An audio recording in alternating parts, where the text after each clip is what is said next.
Hey everybody, welcome to this video today. We're talking about how to develop deep trust.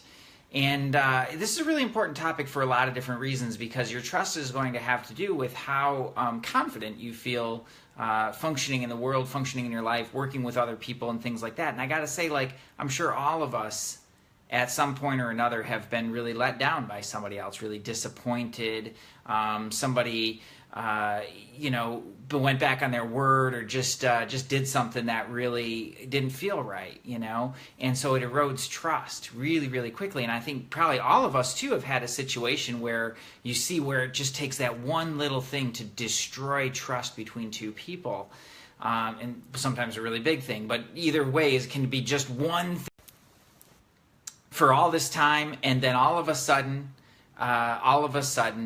it gets destroyed with one thing. And how terrible, right? So when we talk about developing trust, there's a couple different aspects to this that I think we need to look at. And first, when you hear somebody that just has whenever I run across somebody that has a tough time trusting other people, that's significant, and it's something to look at, because what I really see, and one of the first questions that I ask is, well, where do you not trust yourself, right? Because developing a deep sense of self-trust is key in order to develop trust with others, right? It always starts from the inside out. If you don't have trust with yourself, then you're not going to be able to trust anybody else really fully. That's just the way it works, and here's why.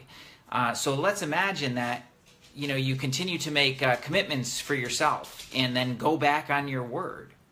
So as something as simple as saying, I'm going to get up early this week. I'm super fired up, and I know I need to be getting up earlier because I'm sleeping in, and I'm going to get up early this week. And then every day you hit the snooze button again and again and again, right? And so you're basically just going back on your word every single day, first thing in the morning. I can't think of a faster way to start to erode self-trust. Or we've got that something on our calendar, that task or that whatever thing that just keeps, I'm totally going to do that today. I'm totally going to do that today. And then it gets pushed to the next day, into the next day, into the next day.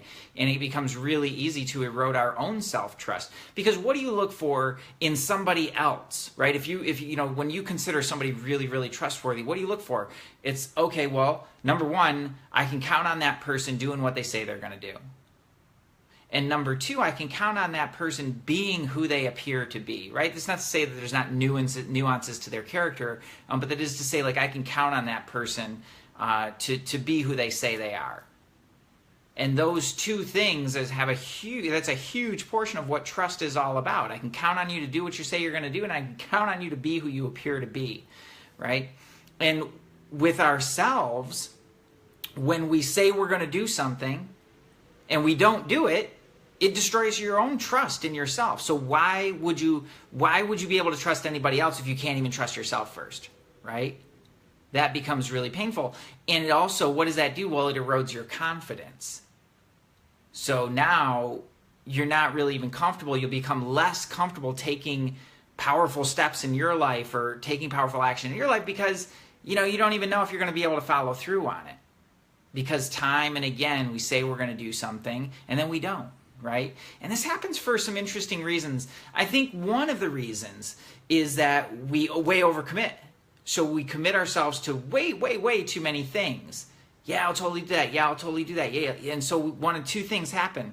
If you're an East Coast, especially if you're in the Midwest or in the East Coast, it's if you said you're going to do it, you're freaking doing it, right? There's no two ways about it. And so then we overburden ourselves, and it really, you just run yourself ragged trying to keep all these commitments, and you get really burned out on it, right? So then, and then when you don't fulfill on that, you feel really badly about it. You blame and shame yourself and resent the other person and it just creates this whole stream of negative emotions and discordant thoughts all around that. And the other way, kind of on the other end of that spectrum, you get people who just don't commit to anything, right? Because, for those very reasons, they kind of swing over to the other end of the spectrum. It's I don't want to be too committed, so I'm going to be totally non-committal to everything.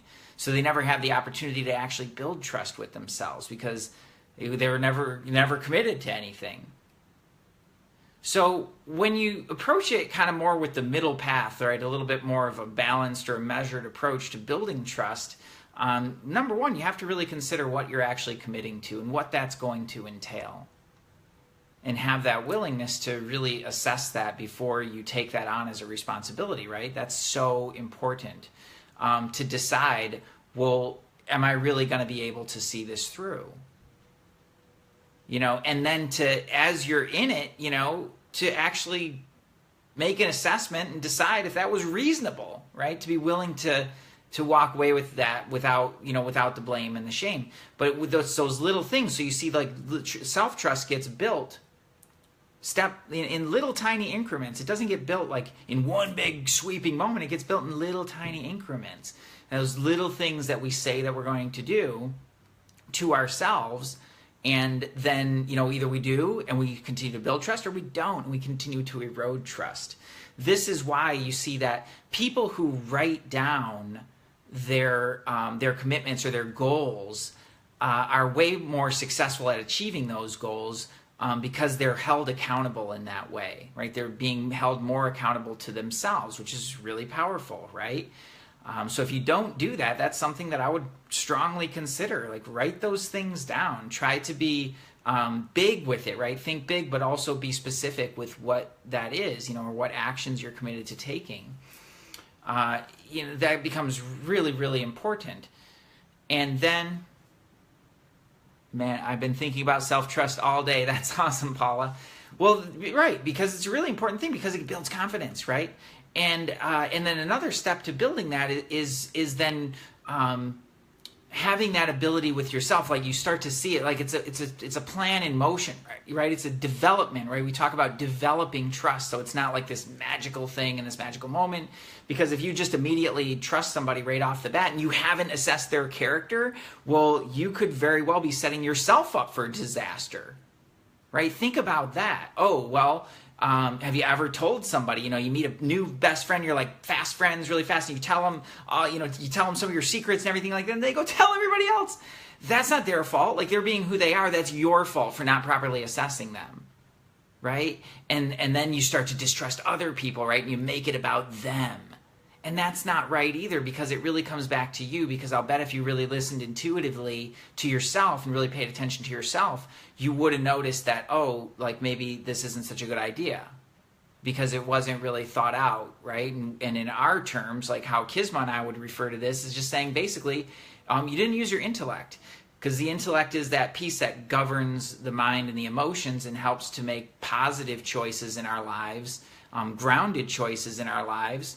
Not with overthinking things. It's not about overthinking and overanalyzing. It's just about controlling the mind in a way, or directing the mind in a way, in a really productive way, so that those things don't happen, right? Because the intellect steps in and says, hey, like, I don't really know this person that well. Maybe I should kind of measure my approach here a little bit and not share all my deepest, darkest secrets with the person that I have no idea about, right? And so those, like, when you look at it, like how we set ourselves up to be disappointed, a lot of people just expect to be disappointed because this has been a pattern that's gone on for so long that they just expect to be disappointed. They've been disappointed so many times, and then that becomes a thought pattern that continues to recreate that in life. So they look for ways to be disappointed. They look for outcomes to not be what they want, so that they can be disappointed. I know that sounds insane, but you'd be amazed at how often this actually happens. And it's really, really sad, because that sets up this, like, who likes to feel disappointed? That's one of the worst feelings. Like, you get excited and you think it's going to be one thing, and then it's like, oh, like, what is this big deflation? Like, that's so sad. So that, when you look for that again erodes confidence and trust. And so that, and when it comes always back to that self-trust, is like having that trust in yourself to know what commitments are you making, and how willing are you to follow through on those. And a lot of times it's a scale, like, you look at it as a scale of 1 to 10, like, how committed are you to actually doing that on a scale of 1 to 10? A lot of people, their answer is like, oh, I'm like a 7, I'm an 8, right? Which effectively is about a 3 or a 4, which is effectively about a 0, right? Commitment is kind of like, it's a little bit more of an on or off thing. When you look at it, commitment is about, like, if you're in, be all in. And if you're not, that's okay, right? But it just making that decision becomes really important, because otherwise you're left in this middle ground, nebulous, maybe type of area, which again feels very uncomfortable and starts to erode trust, because which way do you go? Do I do this or do I do that? Well, I don't know. I'm not going to really commit right now. No big deal.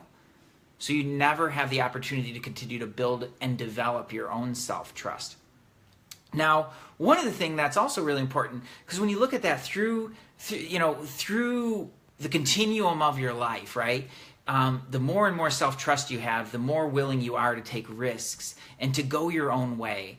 Now, I was reading this article that talked about how the regrets that people have at the end of their lives.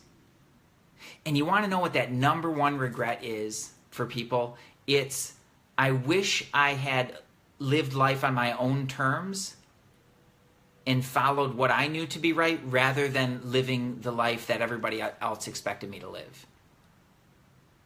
Man, how sad is that? And think about it. Like, why would a person not do what they know in their heart to be true? It's because they don't trust themselves. They don't have the confidence, the clarity, or the conviction to go their own way. And it sets you up for the biggest disappointment of your life, which is to not follow your truth and to not be true to yourself. Right? Shakespeare said that so beautifully. To thine own self be true.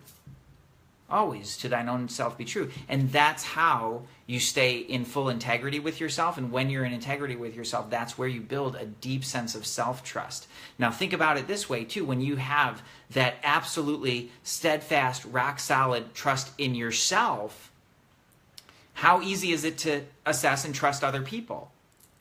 So much easier, right? Because you can see more clearly.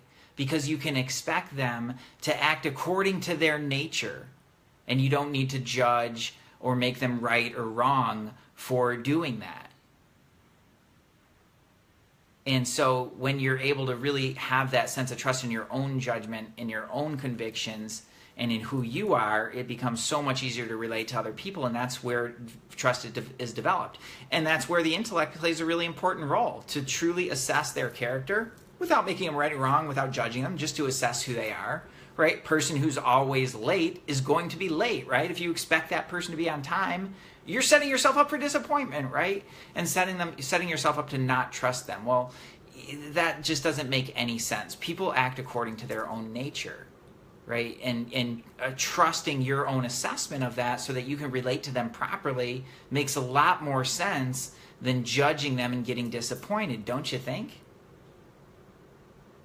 So that's really, when we talk about how to develop trust, it comes back to that for you. So for you in your life, what I would really consider and invite you to play around with is just really looking at where you're committing yourself.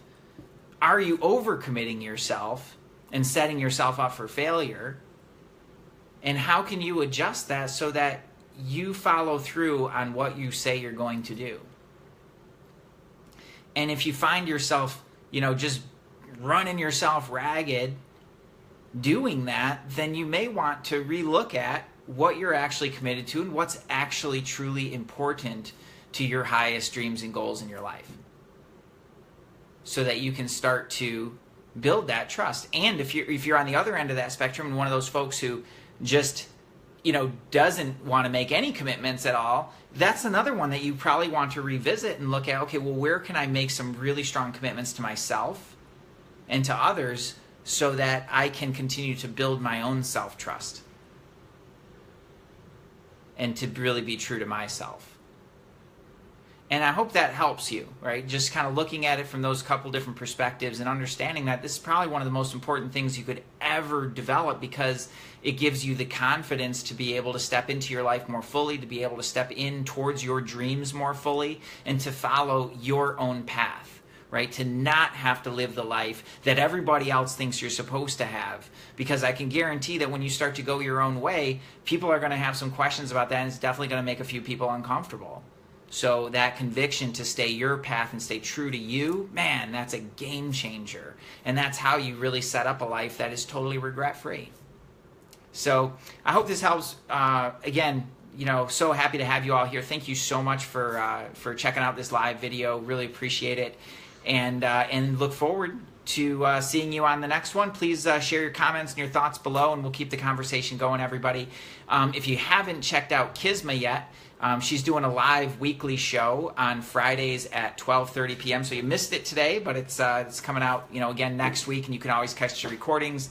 And another person whose videos I always really enjoy is Wei Huang, who I'll also tag below. He's fantastic. He's always got something great to say, and us and some others are really trying to promote a conversation here on Facebook that lifts things up, right? Really something different than the normal political arguments and nonsensical things that you see a lot of. Like, let's have a real conversation, everybody. That's what this is all about. Let's make our lives a little bit better. Let's share a little bit more light with everybody else in our lives. My cousin's here. Hey, Karen. Thank you so much for being here. Karen's awesome.